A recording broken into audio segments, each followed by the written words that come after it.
Today, I want to share a quick review of this multi-function soldering helping hands tool. I usually work on small electronic repairs, so I often use a soldering iron. Before I knew about this kind of helping hands, soldering was very inconvenient for me. The parts on circuit boards are very small, and I had to hold the board with one hand and solder with the other. It was difficult and not very stable. After I found this tool, my work became much easier.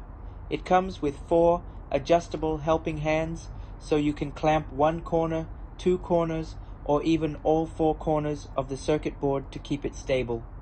Once the board is secured, soldering or removing components is much easier because you don't need to hold the board by hand anymore. There is one small downside I want to mention. The base is made of aluminum and is quite light, so it's not extremely stable. If you apply too much force, it may move a little.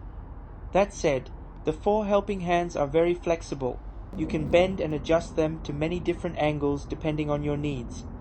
Each arm has a strong clip that holds the circuit board securely, which is very helpful when working on small electronic parts.